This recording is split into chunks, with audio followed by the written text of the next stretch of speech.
はい。じゃあ、これから、すべての人を幸せにする。俺の、人生の目標ですね。機関理論、またの国境化理念をですね、話していきたいと思います。えっと、大きい目標ですので、一生のうちに叶えられるかどうかわかりませんが、できる限りのことをして、後継者を育てて、できることをやっていきたいなと思っています。まず俺がどうしてこういう考えになったのかというと、これは、高校1年の頃にですね、政治家や芸能人を鋭く批判している2チャンネルの人たちが、僕かっこいいなと思ったんですね。それで、はい、その2チャンネルの中でも、さらに粘着質な、哲学版の人たちを、論破してもらおうっていうことがちょっと面白いんじゃないかと思って、やってみたんですね。まあ、まあ、狙はかっこいいんですけれども、見かけ倒しですね。ちょっとつくとすぐ倒れますね。なので、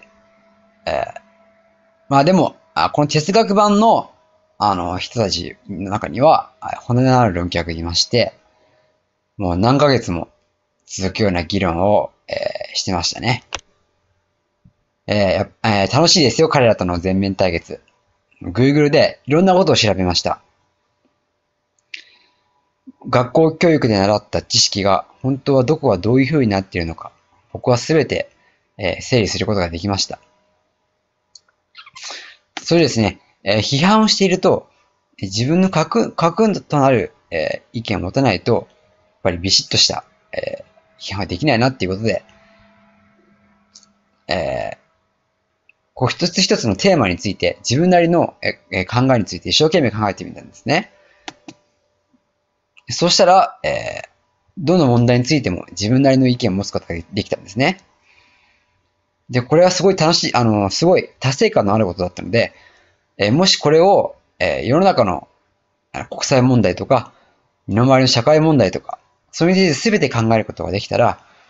これは俺の人生にとってプラスなんじゃないかと思いました。その先に一体何があるのか、その時はワクワクしたんでね、その時はもう数学しか脳がなかったので、俺は数学しかそれまで脳がなかったので、それをやってみたら、面白いんじゃないか、それをやってみたら、それが打開できるんじゃないかと思って、その、2チャンネルみたいなのが高校1年の頃ですから、高校2年の頃、高校2年と1年を、哲学をするために使うと、決めたんですね。はい。で、どうしたら正しく生きることができるのか。正しく生きるってだけで難しいですよね。かといって、僕はごまかすのが苦手なんで、ごまかす生き方もできないと。なんで、正しく生きる方法っていうのを、僕はずっと探していたわけです。まずこの問題から先に考えようと。はい。人間にとって一番大事な、どうしたら正しく生きることができるのかっていうのは、人間にとって一番大事なことは何かっていうことを、っていうものを、人間にとって一番大事なことがあるとしたら、それに向かって、生きるのが正しい生き方なんじゃないかっていう発想になりました。そこで、この人にとって一番大切なことは何かってことを、僕は1週間熟考しました。もうたったこれだけのことなんですけども、これは一番大切なことですから。なので、それに僕の考えの出発点となるところなので、ここで間違えてしまうと、後の議論をどれだけ、精密にやったとしても間違えてしまう。だからここはもう本当に科学的に厳密に考えなければならないと思って、僕は1週間これを考えました。まずどういうふうに考えたか。はい。僕たちがですね、行動するときに、一体何を目的にしてかということを考えるんですね。で、そうすると、例えば朝起きるっていうのは、学校に行って、みんなに会うっていう満足ですね。先生に怒られないっていう満足を目的としているわけです。朝ごはんを食べるのは、お腹が空いているのを、満腹にしたいっていう満足を目的としているわけです。人間の、まとまった行動っていうのは、どれも何らかの満足を目的としていると。だとし、じゃあもしその究極の満足があるとしたら、それに向かってそれが、大事な、人間にとって大事なものなんじゃないか。大事だからこそ、その満足のために僕たちは行動しているわけです。じゃあ、究極の満足っていうのは何なのかっていうと、それが、幸福です。はい。これは異論がないと思いますね。で、幸福で本当に究極なのかっていうことを、究極が一番大切なことなのかってことを考えてみると、それもちょっと違うと。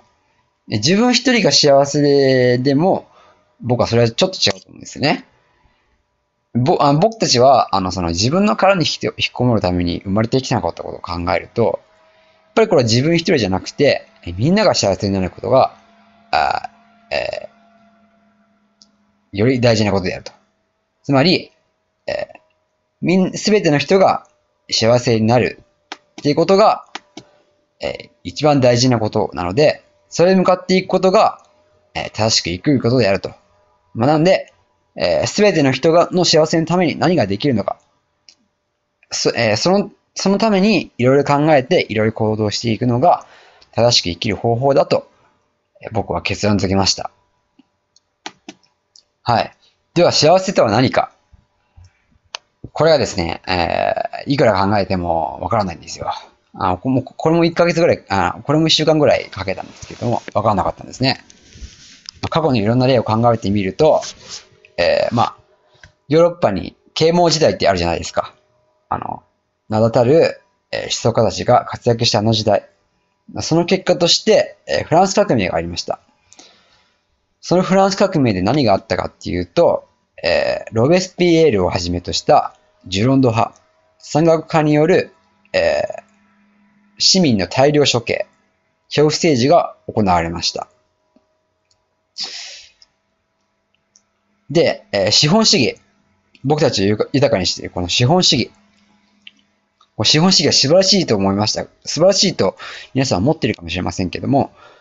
これは1929年に世界恐慌を引き起こしました。で、その世界恐慌が結局何を引き起こしたかっていうと、世界中で6000万人の死者を出した第二次世界大戦につながりました。これは広島の原爆の写真ですね。いやー、残酷ですよね。じゃあ、20世紀に、先進国の学生が、みんな、社会主義運動を目指して、激しい学生運動が世界中で起こりました。学生たちが熱い思いで目指していた天才たち、世界中の何千何万という天才たちが、心血を込めて人生をかけて、叶えようとした社会主義はどうだったかっていうと、これは大虐殺が起こりましたね。大虐殺、大飢饉、大粛清が、起こって、これもまた、何千万人という、死者を出しました。みんなが、これが幸せなんじゃないかと思ったことが、こういう世界史上の悲劇を巻き起こしてきたわけです。そういうふうに考えてみると、幸せっていうのは、人間の英知では到達できない深淵なんじゃないかと。社会主義を担った天才たちにも分かんなかったのに、俺にわかるわけないと。まあ、そこをうじうじ考えるのは、時間の無駄だと。じゃあ一体何が大事一体何、じゃあそのわからない中で、もう僕たちは幸せにならないといけないですよね。なのでどうしたらいいかっていうと、何がいいかというと、それは、昔から大切にされてきた。大切にその世界中の地域で大切にされてきて、洗練されてきた伝統価値が、伝統価値の考え方が最も幸せに近いんじゃないかって僕は思ったんですね。つまり日本人の場合はこの日本の伝統文化を大切に、これからも大切にしていくってことが大事なんじゃないかって思いました。世界中の人たちが自分たちが長い間大事にしてきた伝統文化に、きちんと準拠すれば、それでみんな幸せなんじゃないかって僕は思いました。じゃあ日本人にとっての幸せ、とは何なのか。こういう時僕は何に注目したかっていうと、それは自分とは何かなんですね。つまり、日本人にとって自分っていうのは、まず自分の周りに家族がいますよね。はい、家族がいます。で、家族の周りに、その地域社会がありますね。で、地域社会の周りに日本という国があります。つまり日本という国のこれこれの町のこれこれの、家の、長男。例えば僕だったら、それが自分なわけです。やっぱり自分とは何かっていろいろ言われていますけれども、やっぱりこれが、日本人の自分、古くからこの日本人の自分っていうものだと思うんですね。なので、家族を幸せにし、地域を幸せにし、国を幸せにすれば、人は幸せになれると。日本人は幸せになれると。なので、家族、地域、国を大切にしていくことが、ここでは全ての人って書いてあるんですけど、まあ少なくとも日本人の幸せにつながっていると、結論付けました。はい、以上で終わりです。これから、いくつか動画を配信していこうと思いますので、これからもよろしくお願いします。チャンネルの登録をお願いします。